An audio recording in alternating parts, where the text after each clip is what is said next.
शुभ दुपार, रामकृष्ण हरी. तर बघा, मी सासू सुनाचे व्हिडिओ टाकते, तर ते काही मी असे काही जोडून जाडून नाही टाकत बरं का, अनुभविक टाकते.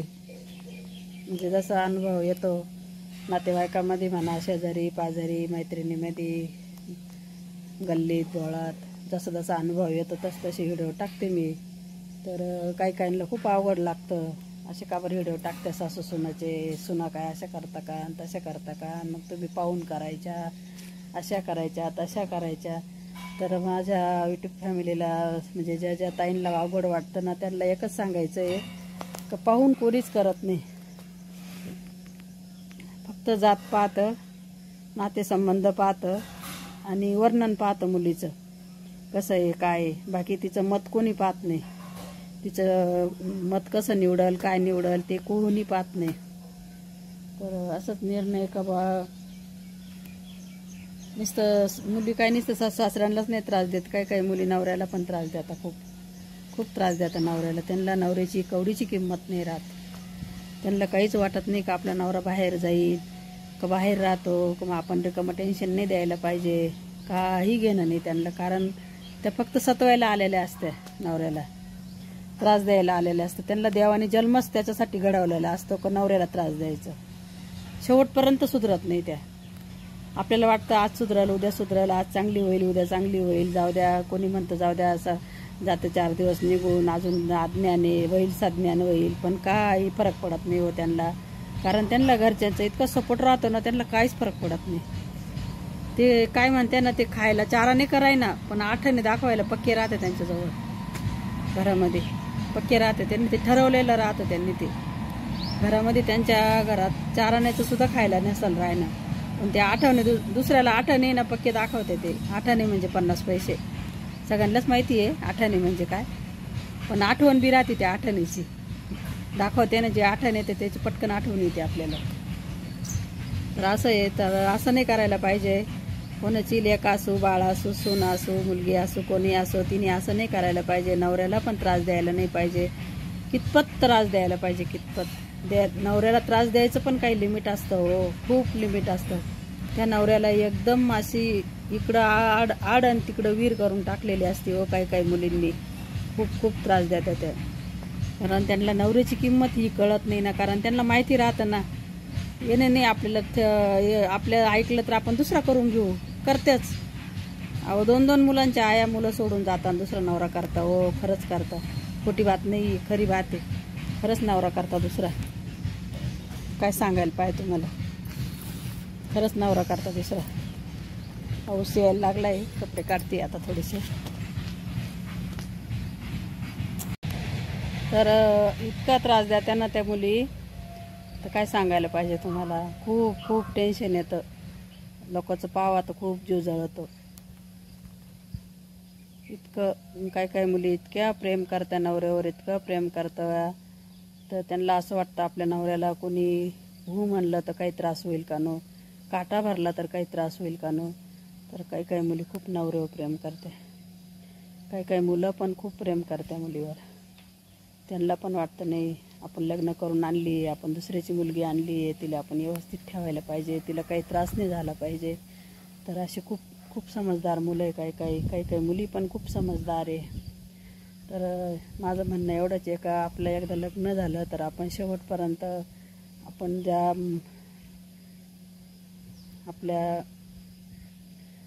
आपण जे लग्न करतो त्या नवरा म्हणून मानतो त्याला, आपण त्याच्या हात धरून आलेला असतो, तर आपण त्याला तेवढा मान पण दिलेला पाहिजे, खूप दिलेलं पाहिजे. इतकं दिलेलं पाहिजे का शेवटपर्यंत त्याची साथ नाही सोडली पाहिजे. त्याने जर मिरची खाल्ली तर आपण कांदा खाऊन दिवस काढायचे, पण त्याला त्रास नाही द्यायचा, असं माझं म्हणणं आहे. कोणी असो मग त्या ठिकाणी. आणि असे भरपूर महिला आहे, भरपूर आहे, त्यांचे चटणी मिरचीवर कांद्यावरच दिवस चालले काही काहींचे अजून पण. तर माझं तर आता तर काही तशी परिस्थिती नाही राहिली बरं का कांदा चटणी खायची, पण अशी म्हण लावेले नवऱ्याने, चटणी खाली तर आपण, चटणी नसली तर कांदा खाऊन दिवस काढायला पाहिजे भाकरी संग, तर त्याचा निभव होतो आणि काहीतरी त्या प्रेमाला काहीतरी किंमत राहते. बघा आता 2-4 दिवस झाले तेव्हा एक व्हिडिओ व्हायरल झाला, संभाजीनगरला एक वृद्ध म्हातारी त्यांना 2 मुलं होते. एक मुलगा जो त्यांचा करता होता तो वारला, आणि एक आहे तो खूप दारू पितो, त्यांना खूप त्रास देत होता. म्हणून त्यांनी शेतीवाडी असून सुद्धा त्यांनी असा निर्णय घेतला का आपण इथून कुठंतरी लांब निघून जाऊ आणि सुखाने जगू. या मुलाच्या त्रासाला कंटाळून ते लांब निघून आले आणि सुखाने जगत आहे का भीक मागून खाते. ते फक्त भीक मागून खाते 2 जण नवरा बायको. 90 त्या बाबांनी 90 पार पाडली. तर त्या आजीचं पण वय असेलच 80-85 तरी असेलच, 85च्या आत असेल. पण बाबांची 90 पार पूर्ण झाली. बाबांनी सांगितलं बरं का. ते बाबा पण दिसतील तुम्हाला व्हिडिओमध्ये. तर काय त्यांचं प्रेम हो, अक्षरशः व्हिडिओ पाहताना रडायला येतं हो. काय त्यांचं प्रेम. 2 मुलं असताना एक मुलगा वारला, एक मुलगा आहे तो दारू पितो, 5 एकर जमीन आहे घरी, आणि ते आज भीक मागून खात आहे. पण 2 जण किती जीवाला जीव देत आहे, किती जीवाला जीवदान देत आहे. त्या बाबांना असं वाटलं का आपल्या बायकोला आपण आतापर्यंत नुसतं कष्टामध्येच ठेवलं ना, आता आपल्या भीक मागून खायची वेळ आली. पण आपल्या बायकोच्या अंगावर दागिना नाही, काहीतरी दागिना घ्यायला पाहिजे आपण. कसा कवत नाही तो, डुप्लिकेट म्हणा का ओरिजिनल म्हणा, पण काहीतरी तिच्या अंगावर दागिना घालायला पाहिजे. ते भीक मागत असताना त्यांना एक दुकान दिसली तिथली ज्वेलरीची. तर त्यांना असं वाटत असेल का बा एवढ्या बायका इथं सोनं घ्यायला येत्या, मग आपल्या पण बायकोला काहीतरी दागिना आपण घेऊ, तिला पण छान दिसल तो दागिना. आणि आजीचं पण वय अजून दागिना घालायचं. आजीचं काही अजून वय नाही झालेलं त्या एवढं लई, 80च्या आतच असेल बरं का ती आजी. तर त्या बाबांना वाटलं बा आपल्या बायकोला काहीतरी घ्यावा.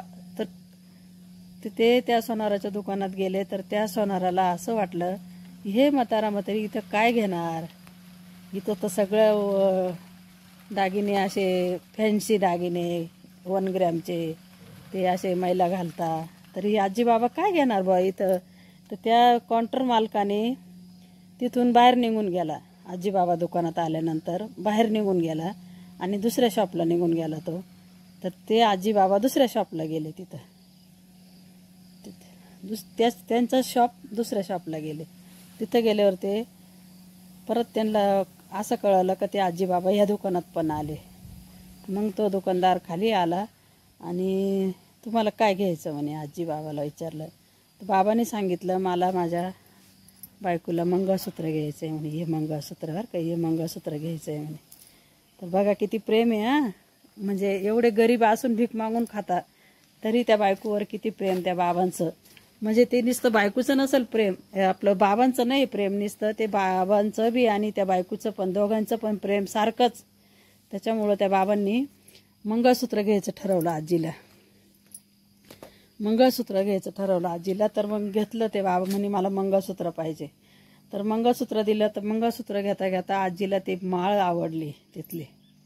म्हणे मला ही माळ पण घ्यायची. मग बाबा म्हणते घे ना घे, तुला काहीतरी दागिना घे, तुला जे आवडेल ती घे. बाबा त्या आजीला सांगते.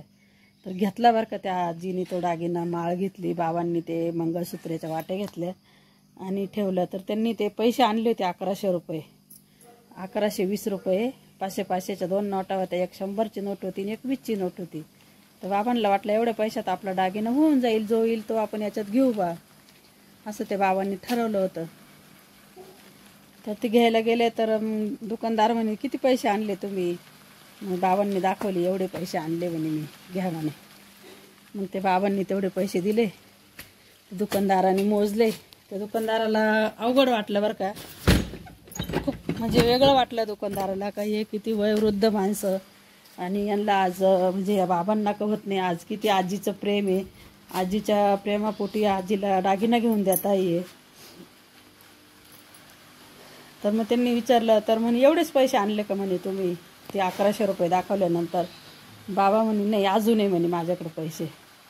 तर त्याच्यात ते एक चिल्लरीचं गठोडं होतं पिशवीमध्ये. ती चिल्लर दाखवली बाबांनी. तर दुकानदाराला वाटलं अरे रे रे चिल्लर दाखवली रे यांनी आपल्याला, चिल्लर दाखवली. काय परिस्थिती यांची तशीच आहे. भीक मागून आलेले पैसे ते आपल्याला देता नाही म्हणत नाही आहे बा असं. तर ते मी ते पिशवीत ते गठोडं सोडून दिलं त्या दुकानदाराने. आणि मग आजीला वाटलं बा चिल्लर घ्यायला नाही म्हणते वाटतं दुकानदार बरं का.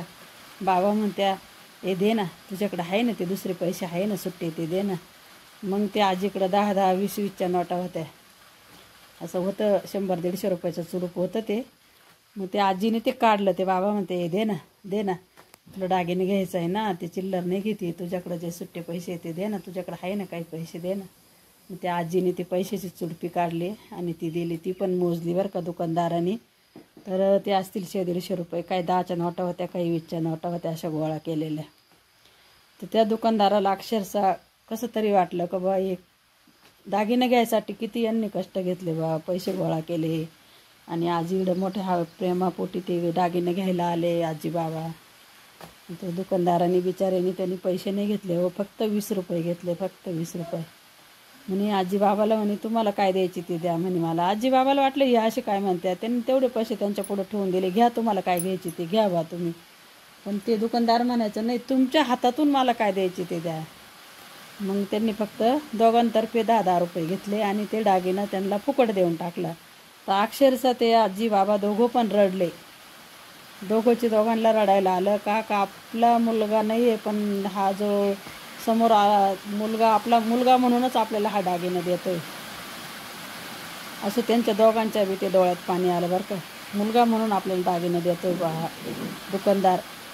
तर ते असे रडले अश्रू. तर करावं प्रेम तर इतकं तरी करावं, माझं तर म्हणणं खरंच इतकं तरी प्रेम करावं.